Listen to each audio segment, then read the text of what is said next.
7h46, Sud Radio vous explique là. Les cadeaux d'Urgo aux pharmaciens, c'est quoi le problème? L'ex-ministre de la Santé Agnès Firmin-Lebaudot a été rattrapée par une histoire de cadeaux, vous savez, alors qu'elle était pharmacienne. Elle a été entendue cette semaine. Nous sommes avec Stéphane Pichon, qui est président de l'Ordre régional des pharmaciens en PACA. Bonjour Stéphane Pichon.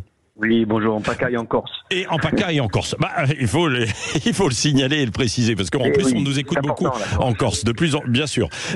Alors, première question, pourquoi les pharmaciens acceptaient ces cadeaux de la part d'Urgo, mais ça se fait peut-être avec d'autres?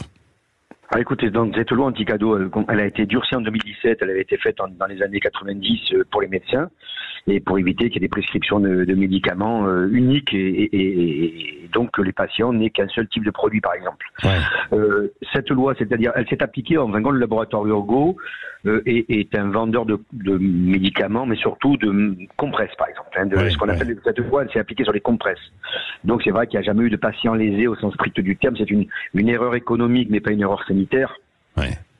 Et c'est vrai que le laboratoire arrivait dans les pharmacies avec des catalogues de produits en disant si vous abandonnez votre remise commerciale, à la place, on choisissait des produits sur ce catalogue et en gros, il basculait la remise commerciale sur une remise produit et sur des cadeaux entre guillemets produits. Oui, d'accord. Bon, c'était pourquoi? Pour accroître leur marge et puis le marché, en fait, c'est ça? C'était peut-être je crois que le laboratoire Urgo a été condamné à une forte condamnation de plus d'1,5 million d'euros et quelque part, ils ont été condamnés pour concurrence déloyale vis-à-vis des autres fabricants de compresses parce qu'en fin de compte, avec ce système-là, il permettait aux pharmaciens d'obtenir des produits qui n'étaient pas de la remise et au détriment d'autres laboratoires, parce que le pharmacien allait choisir peut-être ponctuellement tel le laboratoire Urgo pour obtenir, comme vous le disiez, éventuellement des champagnes. C'est vrai que Madame l'ex-ministre de la Santé a eu pour, semble-t-il, 20 000 euros de cadeaux entre 2015 et 2021, donc c'est vrai que c'est une erreur de fonctionnement. Elle n'a pas, on va dire, été très, on va dire, regardante sur cette loi anti-cadeau, mais il faut le ramener à la période 2015-2021 et sur la durée et sur le chiffre d'affaires de sa pharmacie. Oui. Est-ce que vous craignez un petit peu pour la confiance, justement, en les pharmaciens, de la part des Français qui se disent oui, vous me proposez plutôt tel produit que tel autre, ou vous le mettez en évidence, je n'ai pas forcément confiance dans ce que vous me vendez, vous me conseillez? Alors, déjà, les produits vendus dans les pharmacies par les pharmaciens, c'est des produits avec l'autorisation de mise sur le marché, quel que soit le laboratoire. C'est la MSM qui le décide. Après, de toute façon, vous voyez, par exemple, je vais vous donner un exemple très concret.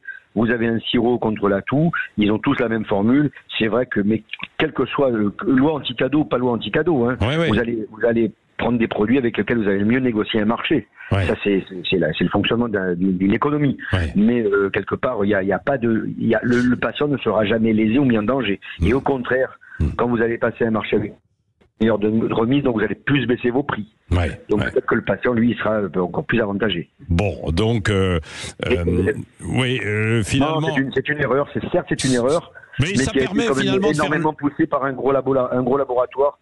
Dans lequel les pharmaciens avaient confiance. Je pense que le problème, il est plus dans le fait que les pharmaciens ne vont plus avoir confiance dans cette industrie-là, qui n'a pas arrêté de les mettre en difficulté. Voilà. Oui. Bon, ça a soulevé un problème et ça a permis peut-être de faire le ménage, quoi. Exactement. Et ça a permis à chacun de se mettre dans le droit chemin en se disant, si j'avais oublié cette loi, ça me la rappelle. Oui, non, mais complètement.